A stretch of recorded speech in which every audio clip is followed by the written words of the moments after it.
Assalamualaikum warahmatullahi wabarakatuh. Saya Muhammad Rakib Cemari dari Pekanbaru, Riau, Indonesia. Naskurullah syukran katsiran bi qiraatil hamdalah ala hidayatihi wa taufiqihi alladzi nahnu na'isu biha. Pembahasan kita tentang mazhab. Apa mazhab itu? Mazhab itu adalah hasil penelitian. Jadi mazhab Syafi'i hasil penelitian tentang Al-Quran dan Sunnah, lalu diterapkan dengan pemahaman Imam Syafi'i. Itu namanya mazhab Syafi'i.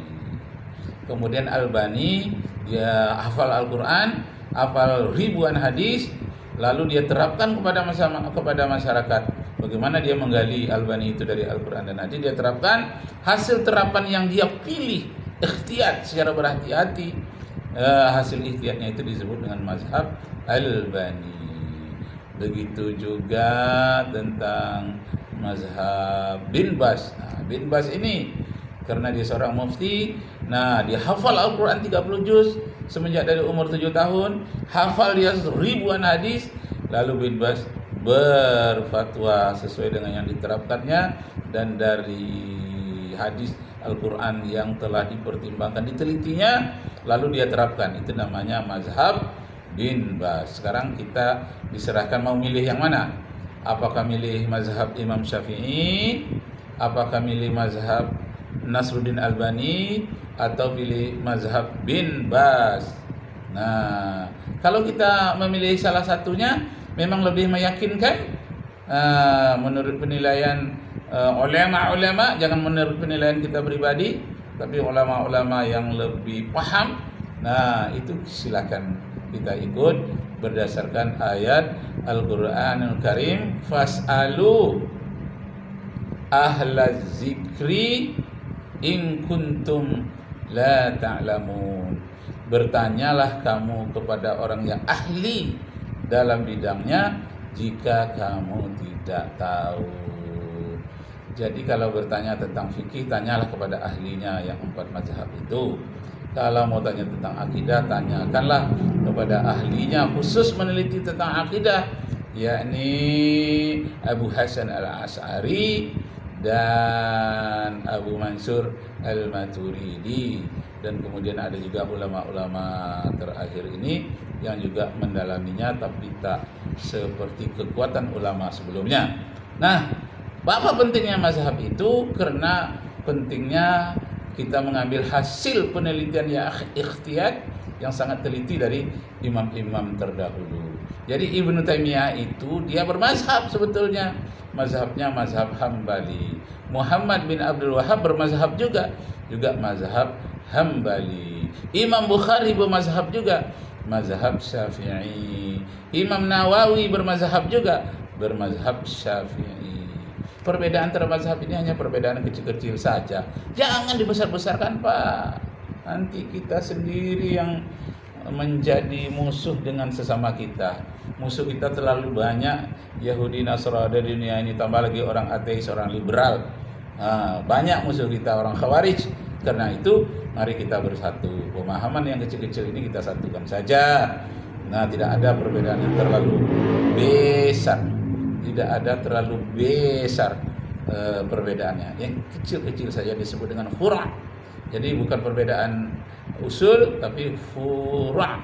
Bukan dasar, tapi cabang. Masya Allah. Syekhul Islam mengatakan anak Hambali, Ibnu Qayyim mengatakan anak Hambali, Ibnu Qayyim yang membahas tentang mazhab, menolak mazhab. Oleh karena itu para ulama mengatakan bahwa menentukan salah satu mazhab ini adalah bid'ah besar dalam Islam dan kemunduran Islam. Apalagi hanya dibatasi 4. Emang ada ulama hanya 4? Kenapa hanya dibatasi 4? 4 itu yang sudah terseleksi oleh zaman yang sudah beribu-ribu tahun. Yang lainnya pada mundur atau tersingkir karena tidak mampu menghadapi tantangan logika zaman.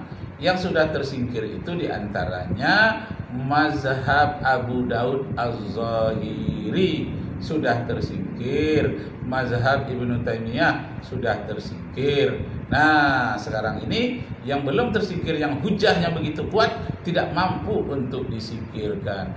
Begitu ya Pak Hakim Abdad. Nah, Pak Hakim Abdad ini perlu juga kita menimba ilmu dari beliau. Nih Pak Hakim, silakan. Jahil. Tidak ada madhab dalam Islam.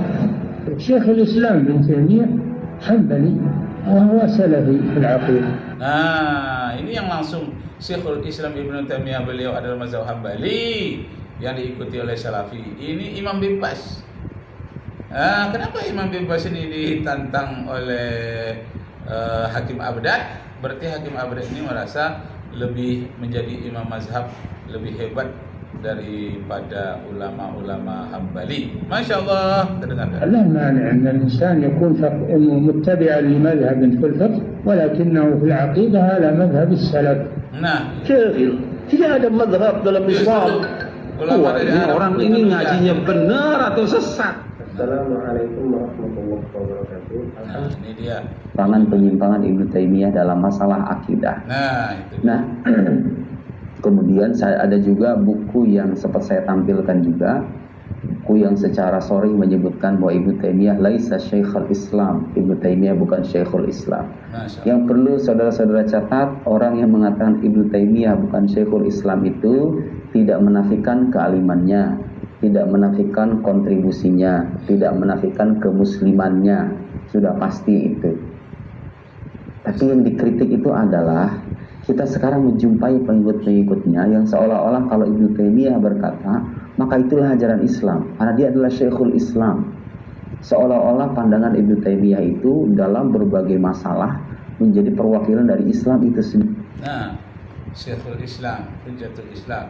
Nah, Bapak Ibu saudara-saudara sekalian, saya berpendirian dari awal sudah saya katakan, menimba ilmu dari siapa saja, nanti kita seleksi secara ikhtiyar. Ikhtiyar itu secara berhati-hati, atau seperti Muhammadiyah pilih secara tarjih, mana yang paling kuat, yang rajih. Nah, karena itu 20 tahun yang lalu saya mengarang nyanyi untuk remaja supaya mereka jangan jadi fanatik.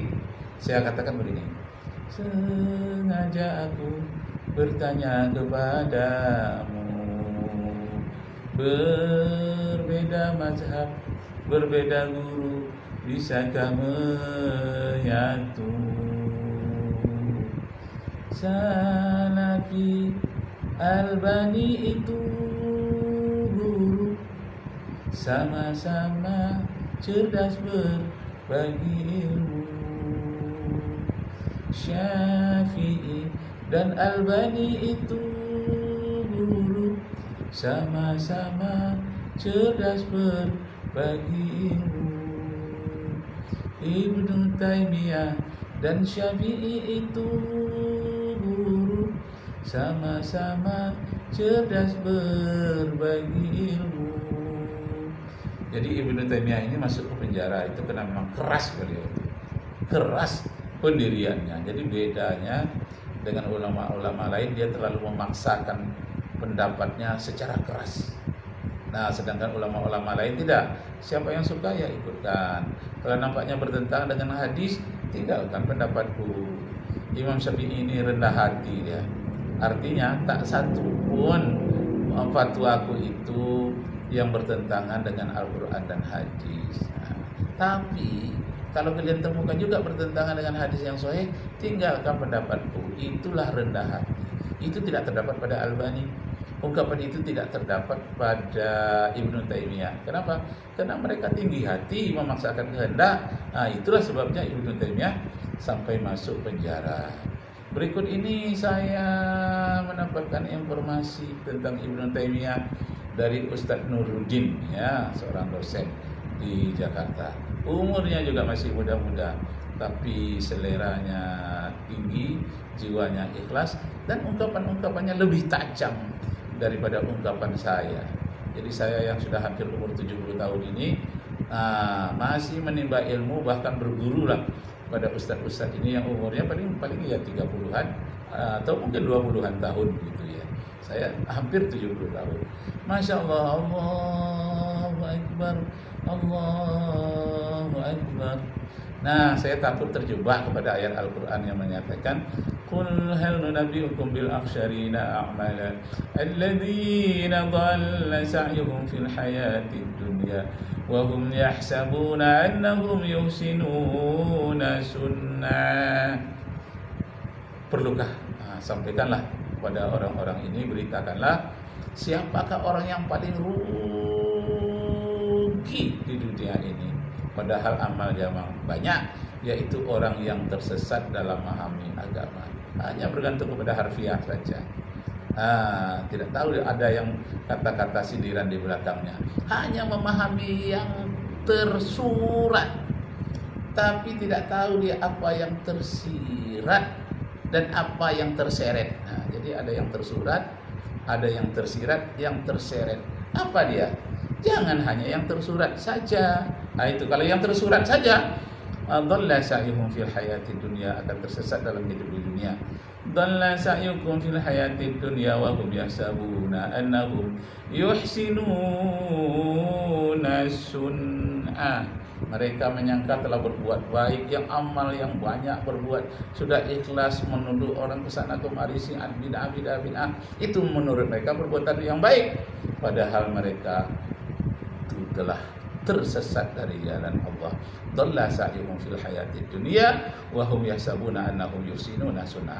Mereka sebetulnya telah tersesat dari jalan Allah, tapi mereka merasa itu suatu kebaikan yang telah mereka lakukan, satu pemurnian yang hebat, yang sangat dicintai oleh Allah, sehingga mereka merasakan surga itu hanya milik mereka, milik orang lain tidak. Allahu Akbar. Bagaimana Ibnu Taimiyah? Nah, karena banyaknya orang-orang berpandangan semacam ini, maka saya kira penjelasan seputar kekeliruan Ibnu Taimiyah itu penting dikemukakan sebagai sudut pandang penyeimbang supaya orang nggak. Iya, penyeimbang. Jadi jangan dikatakan saya ikut menyudutkan Ibnu Taimiyah, tidak. Justru saya ingin menggali apa yang tak tergali oleh saya selama ini tentang Ibnu Taimiyah. Yang Ustadz ini menggali sisi-sisi lain yang belum pernah saya dengar selama ini. Masya Allah, karena beliau tamatan dari Kairo, Mesir, sedangkan saya hanya tamat di Indonesia saja. Allahu Akbar. Begitu fanatik dengan sebuah atau dengan seorang tokoh, ya. Sekarang saya ingin membacakan satu penilaian, saya kira ini sangat objektif ya, menyangkut Ibnu Taimiyah supaya disadari oleh kedua pihak sekaligus. Ya, Ustaz. Para pendukungnya, para pengkritiknya. Oke, kita ingin bersifat objektif terhadap seorang alim. Ya. Para pendukungnya sudah pasti dari kalangan Salafi Wahabi ya, saudara tidak Salafi Wahabi. Masya Allah.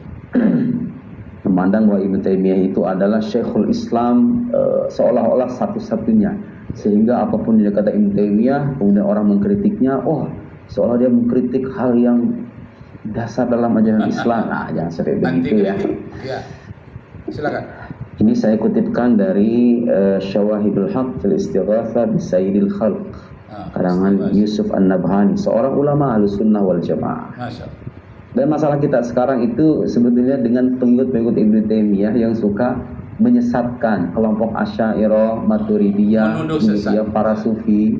Sementara kita itu tidak pernah mengkafirkan. Sebagian di antara mereka ada yang mengkafirkan. Dan kita membaca teks-teks itu. Mungkin nanti akan kita bacakan teks-teks itu. Ya. Sementara kita kaum Asy'ari, Ahlussunnah wal Jamaah tidak pernah mengkafirkan Ahlul Qiblah. Ya. Jadi fanatisme terhadap ketokohan itu sebetulnya ingin kita koreksi ya. Jangan sampai sebutan Syekhul Islam itu seolah-olah menutup kesalahan-kesalahan fatal Ibnu Taimiyah dalam masalah akidah yang sangat fundamental ya.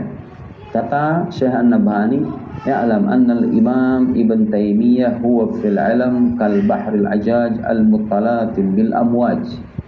Ibn Taimiyah itu dalam keilmuan seperti lautan. Lautan ini menggambarkan keluasan pengetahuan. Memang sulit diingkari, Ibn Taimiyah itu orang yang berwawasan luas. Anda lihat saja karya-karyanya itu. Dan kita tidak mengingkari gitu loh. Jadi Ibnu Taimiyah itu dalam banyak hal dia hebat sekali. Hanya satu saja kekeliruannya. Apa kekeliruannya satu itu? Mujassimah. Yang lainnya ambillah. Yang mujassimah ini saja. Tak mungkinlah manusia itu sempurna. Tapi ada satu kecil sekali. Mujassimah yang mengatakan bahwa Allah itu punya tangan, punya tubuh. Mujassimah itu materialisme. Allah itu berupa benda. Benda yang pada pertengahan malam terakhir dia turun ke langit bumi. Kemudian jelang fajar dia naik lagi. Nah, itu satu benda. Jadi Allah dianggap benda yang seperti itu turun naik dari aras ke langit dunia yang disebut sama'ud dunya. Nah, demikianlah Bapak Ibu sekalian. Wassalamualaikum warahmatullahi wabarakatuh.